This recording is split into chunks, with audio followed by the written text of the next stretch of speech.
feels like a dump. You live in a money pit. Money pit. Pick up the telephone, fix up your home sweet home by calling 888 Money Pit. The Money Pit is presented by Greenworks Tools.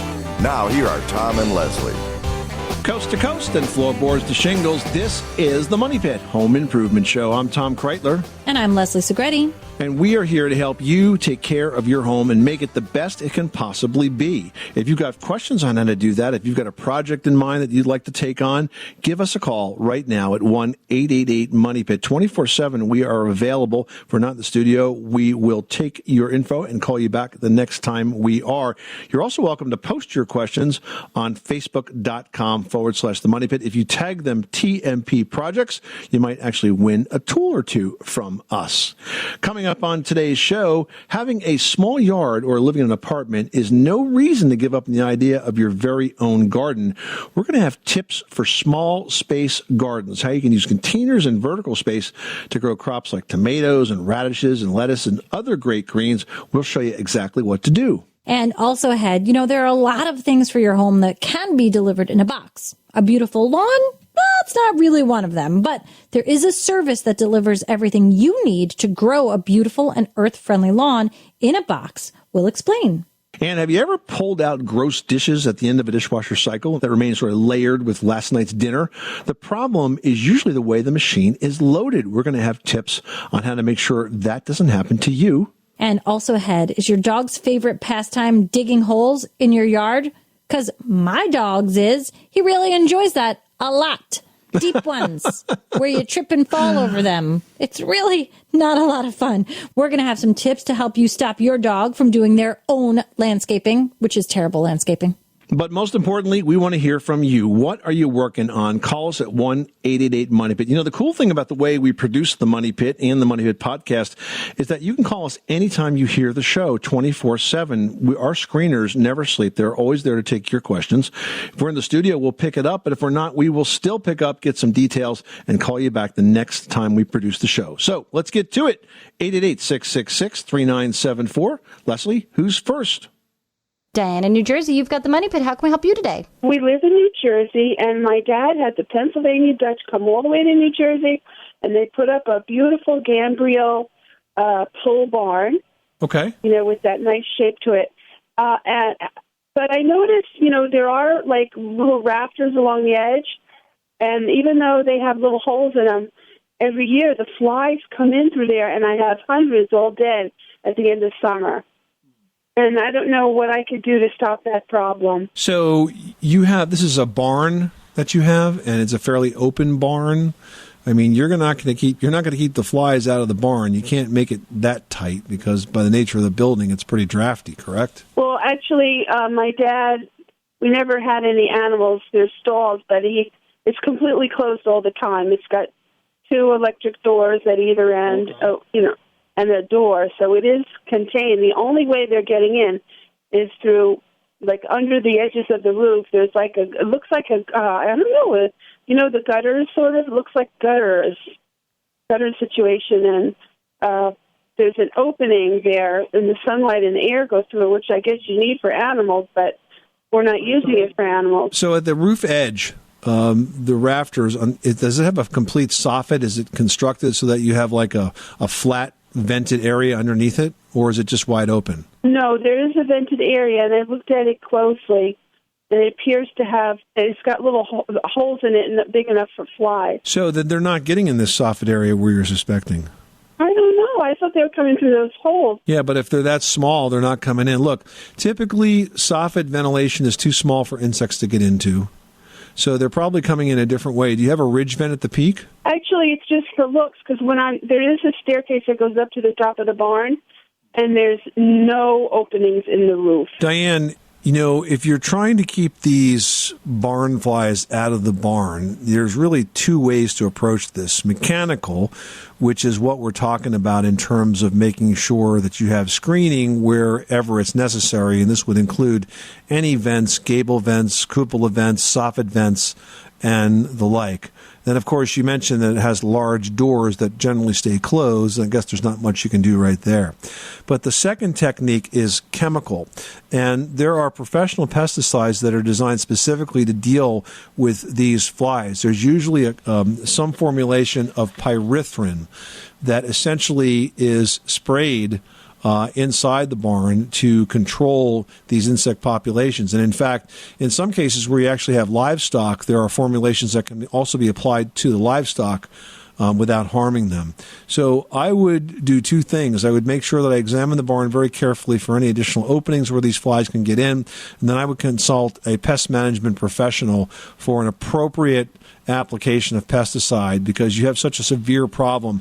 I don't think this is anything you're going to be able to handle with, say, a more natural, smaller scale approach like I might give you for your house. In this case, I think you need to choose the right product and have it applied properly. And when done in accordance with all the label directions, I think it is a relatively safe thing to do. I hope that helps you out. Thank you so much for calling us at 888-MONEY-PIT. Tim in New York is having an issue with the tub. What's going on in your bathroom? So my wife and I moved into our home 2 years ago, and the previous homeowners recently redid the bathroom. It's very nice, but unfortunately the bathtub has 2 cracks in it. So I recently had, to be real quick, a bathtub fitter come in and take a look at it. They can't do it because they don't have the mold for it, and they would have to cover up the tile anyway. So my question is there an easy fix?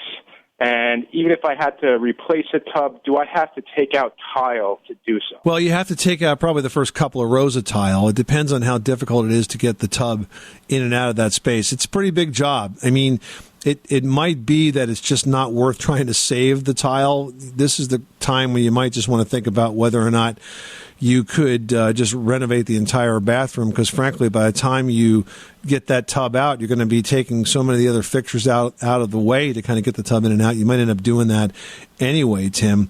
The bathtub is the first thing that goes into a bathroom, and everything else works around it or fits around it. And I think the bath fitter idea was a good one, but if they can't do it, they can't do it. Yeah. I looked up online, and, they have these epoxies that fix cracks. I don't think it's going to work or be a permanent fix. Do you have any knowledge on that? That's true. I would agree with that. It's very difficult to repair a crack or a chip in a tub.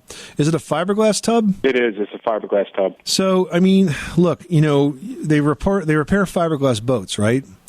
Or fiberglass cars. So you can use, right from an auto body shop, you can use fiberglass repair compound to fix this. It's not going to be pretty, right? I mean, like a Bondo product or something like that. It's going to be obvious, but if you want to buy yourself some time and use the tub for a while, you could do that. I had a shower stall once where the fiberglass pan cracked, and I repaired that with fiberglass and Bondo, just by basically applying the fiberglass in a couple of layers and then putting the compound over top of that, and you could see it, but it didn't leak after I fixed it. Okay. Well, maybe I'll look into that. The bathroom is so new that I don't want to rip out. Well, I know. I hear you. It hurts. And, it may be very well that the tub was put in incorrectly, because when you put in fiberglass tubs, you're supposed to put a solid fill under them. Usually you'll put like a loose mix of mortar mix underneath it, because it basically gives you something solid to step into, because the tub has some flex. Yeah. I don't think they did that, because you could actually feel the tub moving underneath my feet. Yeah, unfortunately, it sounds like it wasn't put in right. Okay. All right, well, thank you very much. That was very helpful. You're welcome. Good luck with that project. Thanks so much for calling us at 888-MONEY-PIT. Now we're going to head on over to Ohio, where Norma is dealing with some roof leaks. What's going on? In the back of the house near my glass sliding doors was leaking. I could see the ceiling. There was water coming in around the doors and leaking down into the track of the door.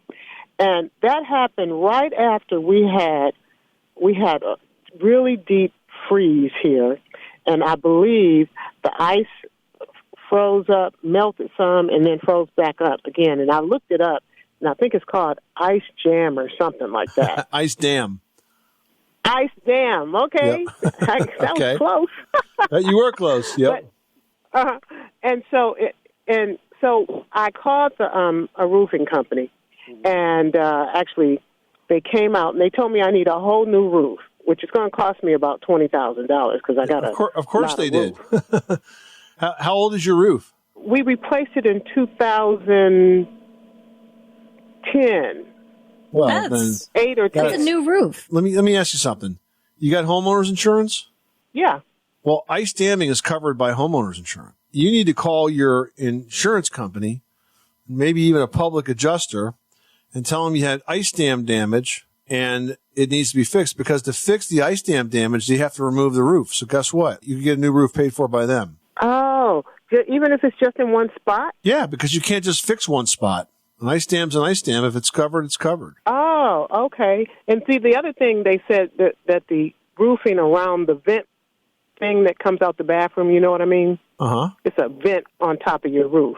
Right. And they said that the roofing was like sort of not all the way, it wasn't laying flat around that. Because I had some... Listen, first of all, I don't like this roofing company because I just think that they're telling you a tale here to try to get to your wallet. To try to get more money. Yeah. I mean, the roofs never lay perfectly flat around plumbing vent flashings because their flashing is is under the shingles, and it basically makes the seal between the vent and the roof. So that's kind of, not true. All right. Okay. So I would, first of all, I would call my insurance company, report that you had an ice dam. And if they give you a hard time, find a public adjuster, because public adjusters work for you and they get a percentage of the claim, and they usually find a lot more than the insurance company adjuster does. So they kind of pay for themselves. Let them fight the battle. But to fix this, the roof comes off. There's a type of roofing material called ice and water shield. And it goes up about 3 feet from the edge of the roof, up into the roof, up over the sheathing. And then once that's down, then the shingles go back down on top of that. So that's what causes it, and that's the fix. And the good news is that homeowners covers it because it's storm damage. Yeah, it is storm damage. You're right. Okay, I never thought about it like that. Thank you so much. Well, you're so very I can welcome. Call my insurance and get that repaired. And the second thing you said was that I was noting that I've already forgotten. What was the other thing you said? What, about the plumbing vent or about the type of insurance adjuster to use? Oh, yeah, public adjuster. Public Is that what you called adjuster. it? Yep, public adjuster. Yeah, okay. Correct. All right. Thank you so much. All right. Good luck. Thanks so much for calling us at 888-MONEY-PIT. Glad we were able to help you out. There you go. We may have saved that young lady $20,000, Leslie. She was so excited. She didn't even know. Well, having a small yard or living in an apartment is no reason to give up on the idea of your very own garden. Because as the saying goes, where there's a will, there is definitely a way. Right. So first, let's talk about containers. Now, in general, the larger the container, the more crops you can grow. And you're also going to need a variety of depths as well, because that will determine what you can plant in which container. So if you're looking at some crops like chives, basil, radishes, and lettuce, those are going to do fine in fairly shallow containers because, something that'll hold 4 to 5 inches of soil. But other crops like onions, mint, peas, garlic, even bush beans, those need at least 6 inches of soil to thrive. So you got to determine what you're growing and how deep of a soil you need for that planter. Now, you want to make sure also that they have drainage holes. If not, you're going to need to drill a few holes in each container so that the roots of the plants aren't sitting in water at the bottom of the pot. They've got to drain that water out so the soil stays moist, but the roots aren't drowning. And you'll also need something for upward growing plants like a tomato to climb on and be supported. So these are a couple of things you got to think about when you're choosing what you want to grow. All right. Next, you want to think about whether you're going to go with seeds or plants. If you have options, I say it's great to get those seeds going indoors under grow lights and then transplant the seedlings to your containers. But you also today can order a complete garden kind of ready to plant. In fact, our friend Jen Nawada, who's the new landscaping pro on This Old House, has started. Did you see this, Leslie? She's got the Boston Victory Gardens now. You can order a complete vegetable garden in a box and have it delivered fully planted right to your doorstep. It's a really cool idea. They have all different types of garden like varieties. Their website is bostonsvictorygardens.com. Makes it easy and you get exactly what you need to be successful, which is what I always like. You got to keep in mind also, guys, that most plants do require about 6 hours at least of sunlight a day to do well. So if your gardening space doesn't get that much, you'll either have to stick with varieties that can do, successful growing with less sunlight. And also you've got to think about your plan for watering. Now, you can order a really simple drip irrigation system, or if you're going to water by hand, you do have to keep in mind that there are going to be days when you need to water those plants at least twice. So you need to make sure that you're up for the commitment. Yeah, and one more thing. If you add mulch to the top of your containers, that can help keep the soil from drying out quickly as well. So all in all, even though you got a small space, you got lots of options to grow a beautiful garden. I remember one of my very successful early gardening projects was basil. I grew it in a box that hung off the balcony of a condominium I was living in. And I didn't start it from a seed. I bought it in the supermarket and it had roots attached. And I thought, I wonder. And wouldn't you know, we had the huge basil plant filling up the whole half of the balcony like all summer long. It was awesome. So if there's a will, there's a way. You ought to really spend some time and get into it, because I think it's a really worthwhile project to take on. Dan in Virginia, you've got the money pit. What are you working on? I'm getting ready to put a steel building up, and I was wondering how thick to make the concrete. I've had different people tell me different thicknesses and everything, so I just wanted to get y'all's opinion on it. Okay, so you're building a steel building, like for a garage? It's going to be a part of a garage and part barn. It's 30 by 50, and it's 15 feet high. And you're going to put a concrete slab in and then build the building above it? Yeah, on top of it, yes. And in one section of it, I want to put one of those vehicle lifts in it. So, I mean, you really need to have a foundation for that. Where do you live in the country? I live in southwest part of Virginia, Tazewell County to be exact. All right. So you do get some winter there, which means the ground's going to get frozen. And if the slab is not properly anchored with a footing underneath it, not to mention the weight of the roof and then the roof with snow and everything else, you're going to get you could have some settling or some cracking. So you can do this one of two ways. You can either build a standard foundation out of block, or you could do what's called a monolithic pour, which is, the concrete basically goes across the floor and then down into sort of a trench around the outside of that building, and that forms in one piece the footing and the slab together.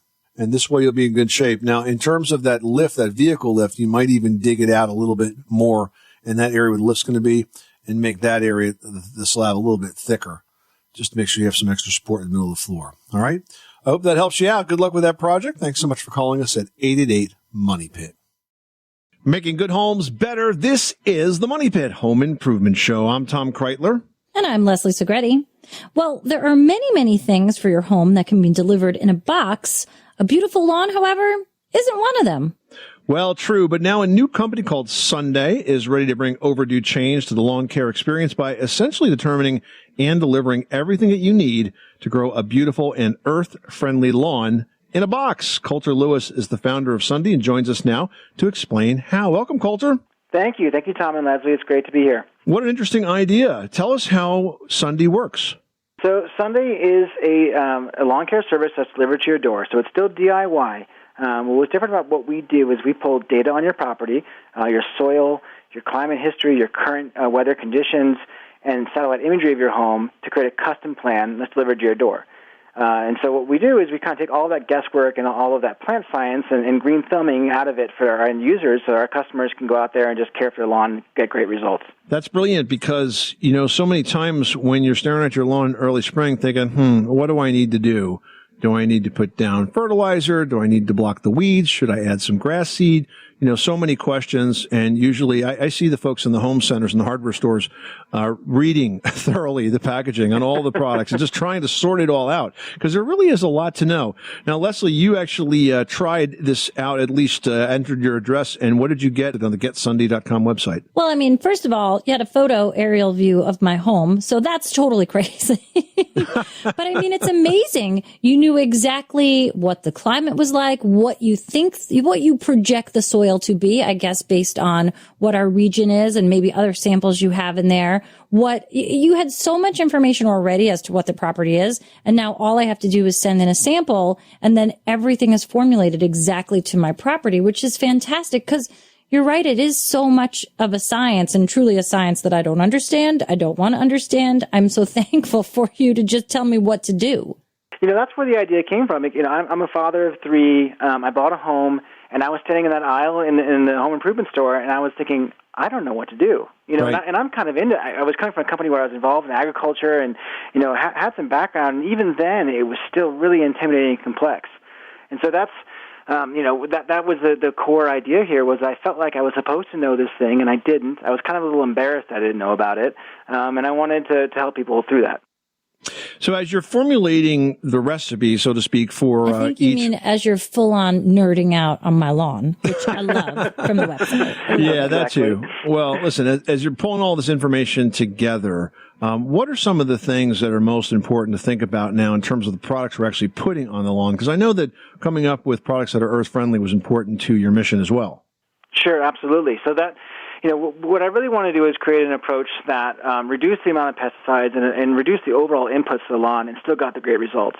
And really the way to do that was through this tailoring. And if you match the grass's need right when it needs it and you get all that timing right, then you're able to get away with doing a lot less and still getting those great results. So it's our approach that makes our system more planet friendly and better for your family and better for the birds and the bees and all those things that we care about. It has a couple different aspects to it. One is the ingredients. Two, it's the fact that we're putting on a whole lot less of things and doing it the right way at the right time and doing foliar feeding, which is actually more efficient. But on the ingredient side, so we use ingredients like molasses and we actually use recycled food waste. We use seaweed extract. And all of these things go through, this entire program and our formulations were created in partnership with Frank Rossi, who's our Chief Science Officer. He's a PhD from Cornell. He's a turf PhD as well, and a leader in the space. And so we look through these ingredients, and a lot of them you say, like, oh, everyone thinks that corn gluten's a great thing. And then we look through the data, and we say, well, it's not. Even if everyone's doing the industry, there's no data that supports this thing works. And so we did a lot of work digging through all of the natural alternatives to understand which ones had good data and really showed efficacy.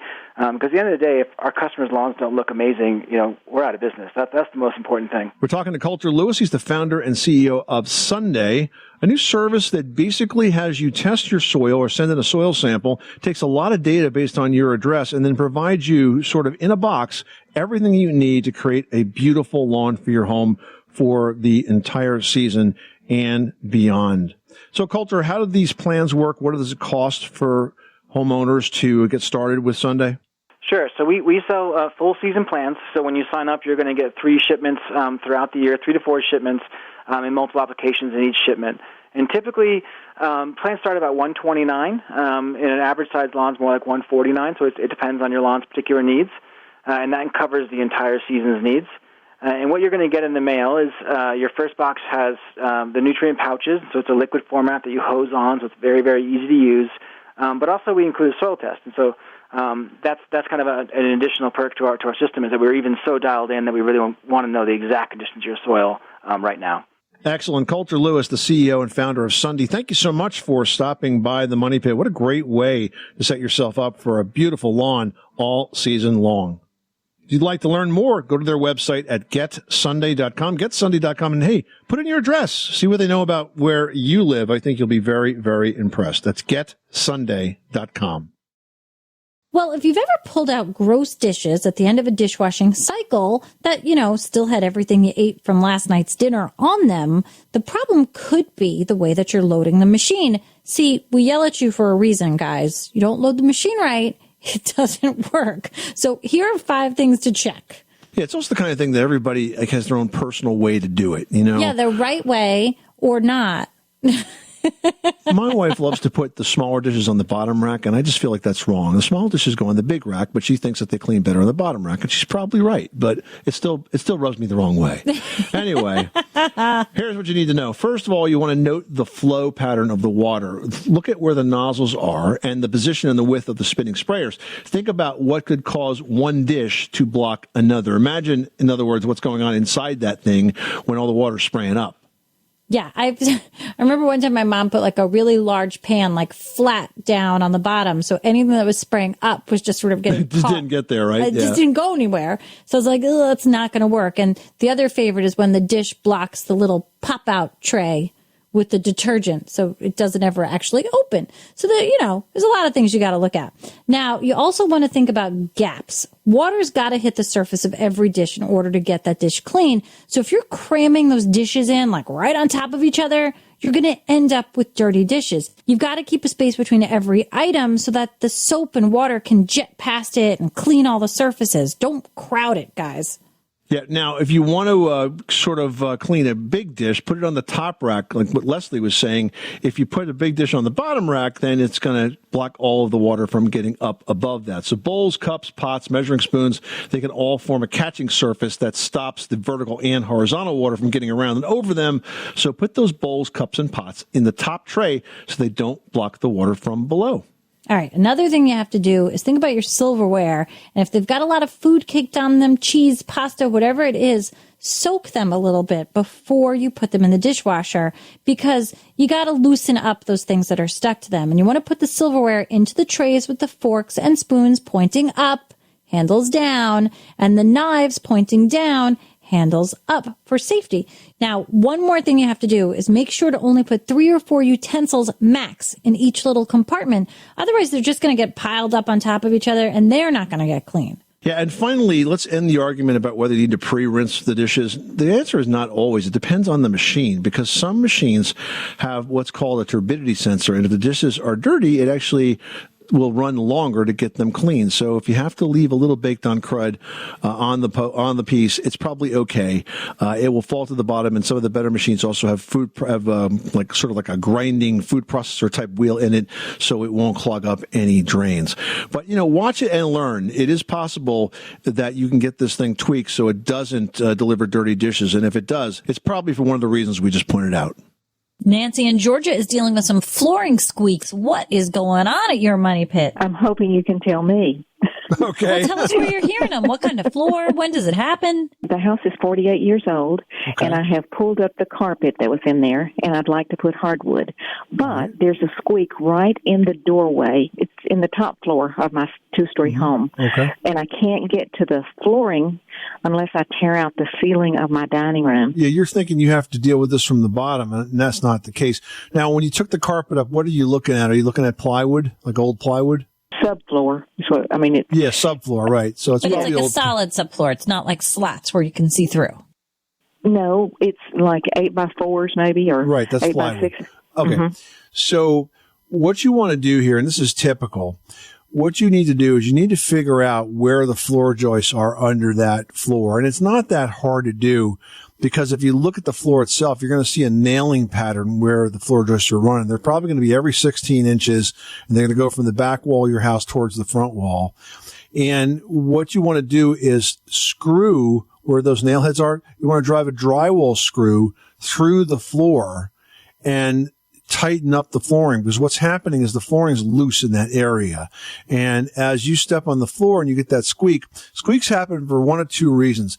It's either because the floorboards themselves, the plywood itself is moving against it, the adjoining seam and squeaking, right? Or it could be that the plywood is pulling the nail in and out of the floor joist below, and that's squeaking. But when you screw the floor down as opposed to nailing it down, you tighten everything up. And it's a really good idea to do that before you carpet, because even though you found one now, chances are the minute you put that floor down, you'll find 3 more. So if you screw that floor down, all that subfloor down nice and tight using these long drywall screws, which you can drive in with the drill, you're going to find that floor is going to be a lot quieter in the long run. Okay, I want to put hardwood over it. Can I put those under hardwood? Sure. Yeah, they're going to be flush with the surface when you're done. What kind of hardwood are you going to use? Solid hardwood, or you want to use engineered, or what? I want to use solid hardwood. I have hardwood in the hallway that it meets, and then I have tile in the bathroom. And so I have the spaces there for me to use the hardwood. And I'm in the South, so it's not as expensive here. Yeah, you could use pre-finished hardwood, or you could use raw hardwood and finish it yourself. There's a lot of options in pre-finished today, though. It's beautiful. And the floor finishes are actually tougher than what you can apply on your own. That's what I'm thinking, and I'm thinking I'll have to pull the baseboards. Yes, absolutely. And leave some space, a little space between the wall and the flooring. Yes, that's correct. I laid the whole, okay. Yep, that's correct. Yeah, you got the right idea. Yeah, just make sure you screw that subfloor down with those long drywall screws or wood screws that you put in with a drill. Typically, they're going to have a Phillips or they'll have a hex head, and you can just drill them right in. Mm-hmm. Okay. I'm familiar with those. That's fantastic. All right. I appreciate your help so much. You got it, Nancy. Good luck with that project. All right. Joseph B. reached out on Facebook.com/The Money Pit, and he writes, both our front and back porches are concrete and were originally painted when the house was built in 1950. They still have some paint on them after 70 years. That is some good paint. Yep. My question is, what's the best way to easily clean them and then repaint them to have them look new again? Well, again, that's amazing that it lasted all those years. But I think the first thing you need to do is to scrape or wire brush any old loose paint that is there and then clean the surface. Now, if you use a pressure washer or you hose it off, make sure you give it a few days to dry in nice dry sunny weather before you paint. And as for that paint, I'd suggest you take a look at the Rust-Oleum concrete and driveway paint. It's got a pretty good reputation for durability, and it incorporates a paint and primer in one, so it's going to save a step too. All right, next up, Carol C. in Massachusetts writes, how often do you have to clean the ducts in your home? I mean, I don't really think you ever have to clean the ducts in your home if you've got good filtration, unless you're doing, say, a construction project. But if you're sensitive to the dust and you want to do it once, that's fine, but it's definitely not a regular thing. I would rather see you focus on having a very good filter in that heating system, because the one that comes with the basic systems that are like an inch thick fiberglass filters, they just don't catch that much. So if you're concerned about dust, upgrade the air cleaner to an electronic air cleaner or a media filter, and you will be much healthier as a result. Yeah, I mean, that really is well worth the money. If they're going to spend the money, get a really good filter. Well, most dog owners will tell you they love their pets, even when they're being naughty, but you don't have to put up with their antics. The warmer weather means they're going to have more idle time spent outside, which can bring out your dog's digging instinct. Leslie has some tips to stop dogs from becoming their own landscapers in today's edition of Leslie's Last Word. Leslie? That's excellent. I promise I am going to post at some point while we are talking about all of this dog stuff. My dog Sherman sitting in a hole that he likes to dig underneath our arborvitaes. It's really lovely. He digs them quite deep and then just sits with just his little paws and his little face sticking out of him. And granted, that's one I don't seem to mind because it's out of the way. The one, however, that's on the side that I trip in all the time is the one that really bothers me. So think about, why is your dog digging holes? My dog likes to dig the holes because he likes to get cool. It's very strange. Your dog might be digging holes because they're burying things like food or a bone. And, they want to have the fun of digging it up when they're ready to find it the next time. So if your dog does that, you need to dig up that item when he's not looking, so there won't be the next time he goes to look for it, it's not there. And after a while, he might realize that his digging is not giving him the reward that he wants and stops. Now, another technique dog pros use is spraying the dog lightly with a hose every time it begins to dig, then offering praise when he manages to roam around the lawn without digging. And the dog's going to associate digging with getting sprayed with water and, the good stuff with getting all the nice positive attention. And some experts say that dogs will simply stop digging if they're given enough exercise, that it's just a thing they do because they're not expending enough energy. So if you take the time to play with your dog or go on a long walk, that could be a good solution. You have to remember, though, that a dog's behavior is really best changed when you, as the family, are consistent with your training method. And when other members of the household, everybody gets involved in the training, you will have a lot of success. So really stick to it, guys. I think bribes work too. A little treat can sometimes go a long way. This is the Money Pit Home Improvement Show. Thank you so much for joining us this hour. Coming up next time on the program, the warmer it gets, the more water we drink. And if you're concerned about water quality and taste, we're going to highlight a couple of easy steps you can take to protect that water in your house on the very next edition of the Money Pit. I'm Tom Kreitler. And I'm Leslie Segretti. Remember, you can do it yourself, but you don't have to do it alone.